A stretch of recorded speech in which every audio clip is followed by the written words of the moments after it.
Assalamualaikum warahmatullahi wabarakatuh. Peace be upon us all.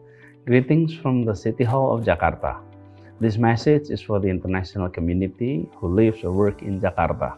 And allow me to again report about the current COVID-19 pandemic situation in Jakarta so that we all have a common understanding of the situations, and hopefully it will enable us to act and work together in anticipating the future situations. I'll begin talk about active case here in Jakarta. Alhamdulillah, as of August 12, the number of active cases in Jakarta has dropped below 10,000 cases. And active cases are the numbers of COVID positive patients who are being treated in the hospital or in self-quarantine. This number is important because it relates to our healthcare facility capacity limit. Too many active cases will create tremendous burden on our health facilities. The last time we had less than 10,000 cases was May 22nd. It was 2.5 months ago.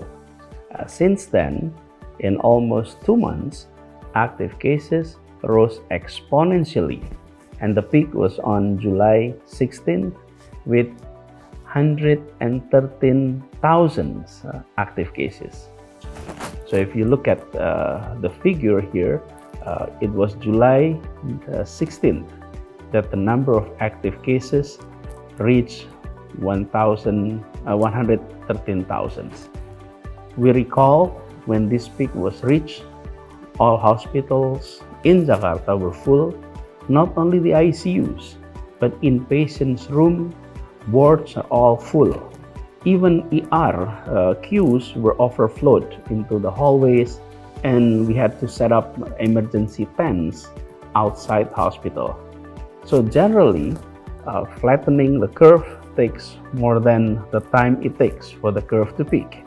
However, thanks to God, Alhamdulillah, due to the hard work of so many stakeholders and the discipline support, and with the support of so many Jakartans, we have all managed to flatten the curve of active cases back below 10,000 in less than a month since the peak of the second wave. The significant drop in active case is because we can all suppress the additions of new cases. And remember the analogy of leaky roof during heavy rain, which I often resonate when I communicated with our citizens here in Jakarta. When it rains heavily and the roof leaks, placing buckets and basins below to collect water is an example of our effort to increase the capacity of our health facility to treat COVID. That is what we did. However, if the leaking roof is not fixed immediately, the rainwater will keep pouring in and will surely overflow. So covering the leaky roof is an analogy for our effort in halting new infections by limiting mobility. This graph clearly demonstrates the success of our collective efforts of everyone here in Jakarta, that the peak of daily new cases occurred on July 12 with more than 14,000 new cases.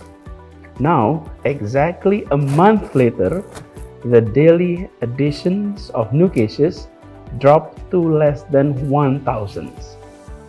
The strict supervisions of PPKM 4 by the Forkompimda, that's how we call the Regional Leadership Communication Forum, which include the Jakarta City Government, the Jakarta Regional Police, the Jakarta Command of the Indonesian Army, and the Jakarta Attorney Office. All of us combined, and what we're doing was a speedy tracing of residents to ensure immediate isolations. And this effort has been instrumental to sharply reduce the new daily cases rate. This decrease affects the rate of transmissions. And allow me to explore further about transmission rate. From the beginning, Jakarta government has always worked based on data, listened to scientific expert opinion in our effort to control the pandemic. We work closely with the Faculty of Public Health at University of Indonesia, which has been assisting us by monitoring various pandemic parameters, including the effective reproduction number. This value describe the potential infections and the speed of the outbreak transmissions. As a guide or a legend, the higher it is above 1.0, the more widespread and the faster the transmissions will be. And if it is exactly 1.0, then the slope is constant, and if it is below 1, then the pandemic will be more under control and eventually reduce. Their latest calculations have shown that Jakarta reproduction's value is exactly at 1.0. This means that the pandemic is slowing down, but it doesn't show yet that it is decreasing. So there is still a risk of rising again if the Jakartans return to being highly mobile. The number here is showing that our value now is 1.00. We used to reach almost 5. Now we're back. Now our effort is that we need to go further and make sure that we are able to reach below 1.0. So we must handle the situations that the downward momentum in the value of reproduction rate must continue. But what is the impact of this decline in the new cases, in the active cases, and the rate of transmission? The result is clear. It has created less burden in our healthcare facility, in our hospital. Currently, the isolations in our wards and in our ICUs have decreased significantly. The bed occupancy ratio is 33% for the wards, and the ICU is 59%. This is lower than the maximum threshold recommended by WHO, which is below 60%. So the number here have shown that we have decreased significantly. So the black lines is our capacity, the blue is the occupancy rate of our hospital, and the yellow one is for the ICU. So we have seen a significant drop in their numbers. At the beginning of the second wave, our healthcare facilities were catching up with the numbers of new patients. This is why it is important to hold down the number of new cases and active cases, because the capacity of our health facility is not unlimited. There is definitely a limit, and if the limit is reached, if the limit is exceeded, then we face a collapse. Now, the burden on our health facilities has lessened considerably, and in fact, if you pay attention, because the burden has dropped considerably, that the COVID care capacity has been adjusted again. So we convert to make rooms for non-COVID patients. So if you look at the black lines, the black line has going down. What does it mean? It means we are converting these wards, these ICUs, into non-COVID patients. So these reductions in the burden of our health facility has helped to prevent the death of more residents. And also, as we all know, that the death rate has also fallen. Let me give you the figure of our death rate. But let me underline, Jakarta has always been transparent with all data, including death rate and funeral rates. The red line is the trend for confirmed COVID death, And the blue line is the COVID-19 funeral services that we provided. A COVID procedure funeral is for those who are found to be probable, those who have shown clear symptoms of COVID, but their test results have not been released and they have passed away before the lab data is coming. So they are called the probable cases. Since mid-June, the number of COVID-19 funeral procedures rose rapidly to a peak on July the 10th. At that time, we had around 400 of our brothers and sisters were buried under COVID-19 procedures being done daily here in Jakarta. Meanwhile, the number of confirmed COVID-19 deaths reached almost 200 per day. This is definitely an alarming at that time. But by now, the COVID-19 funeral rate has dropped to around 50s, and the confirmed COVID death toll has dropped in around 40s. And the gap between confirmed COVID-19 death and COVID-19 funeral procedures has also closed down. This indicated that the burden on our lab has dropped. The test results have produced faster, and also more people receive immediate emergency assistance. So if you look at the graph here, we used to see a huge gap between the COVID-19 funeral procedures, which is the blue line, and the confirmed cases, which is the red line. Now the lines are merged. What does it mean? It means we have less pressure, so test results come early, detected early, treated early.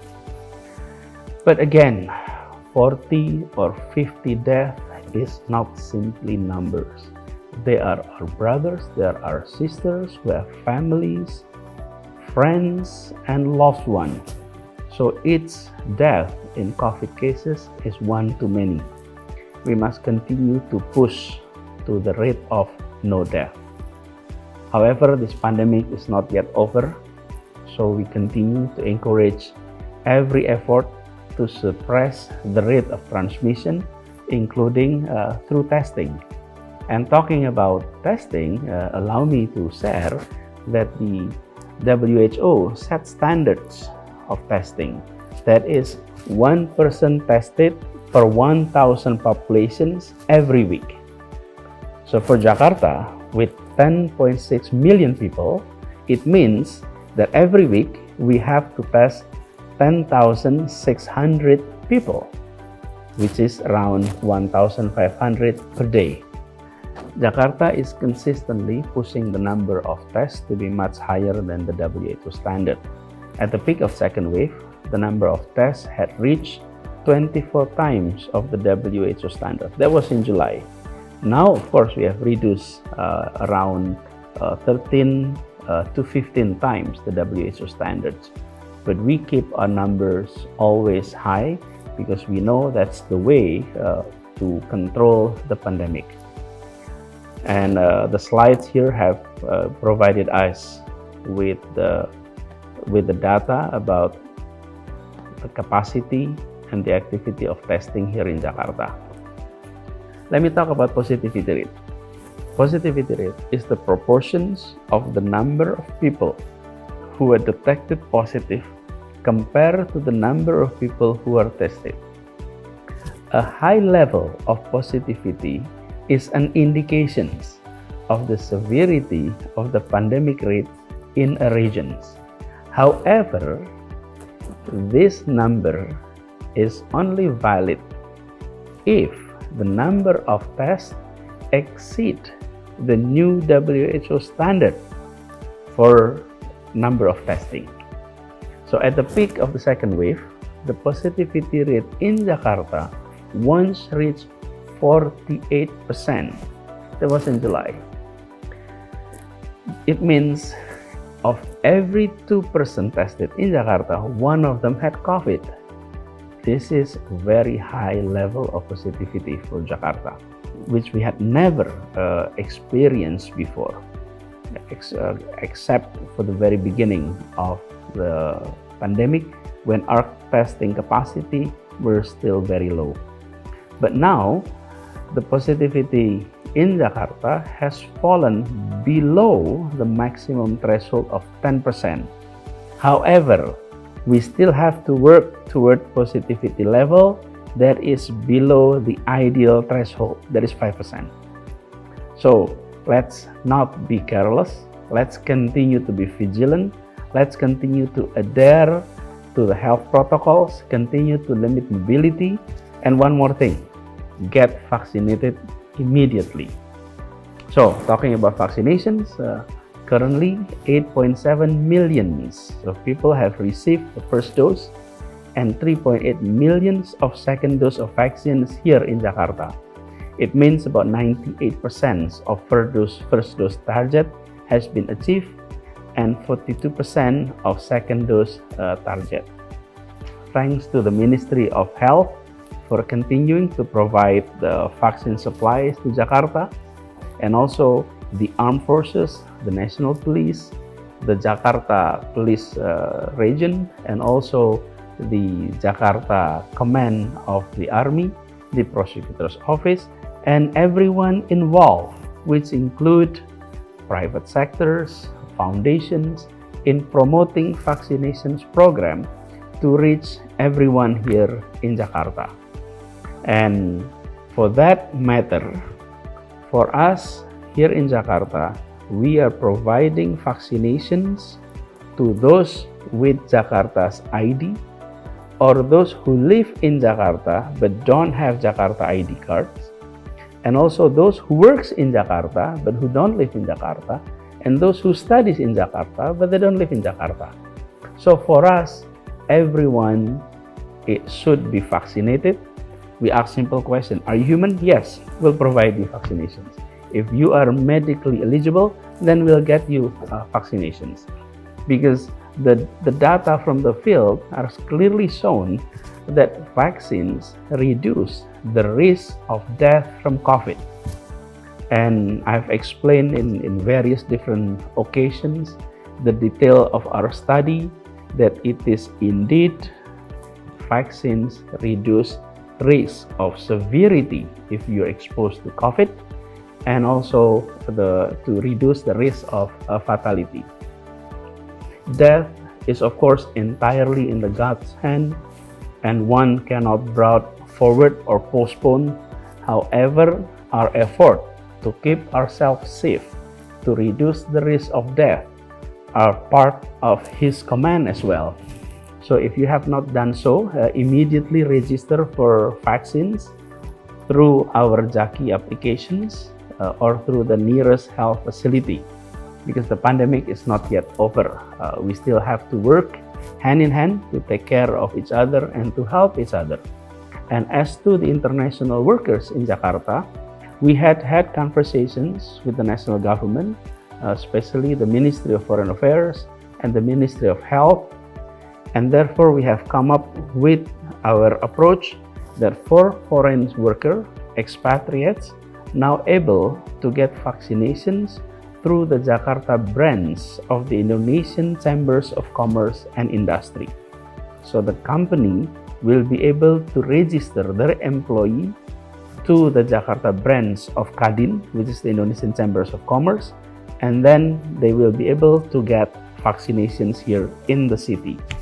We would like to see everyone safe. This is a collaboration. All our effort is in a collaborative way. The rapid decline in active cases in Jakarta have shown that we can contain the pandemic if we are disciplined and if we collaborate, we take care of each other, and we help of each other. We have seen the upward moving of active cases, and then we have also seen it's going downward, and now we're able to say that it is somehow under control. This is a joint effort. Let's go ahead and get it done hand in hand. So this is a report to you this time for the international community of Jakarta. I hope these informations provide you with the current situations and how we move forward to the futures. And we hope that this trend continue so we can be back active, we can be back productive in the city. I wish you a nice weekend, but if you can, please stay home. Continue to limit ourselves from unnecessary external activities. Thank you. May Allah Subhanahu wa Ta'ala, God the Almighty, bless the city of Jakarta and protect us all. Thank you very much. Assalamualaikum warahmatullahi wabarakatuh.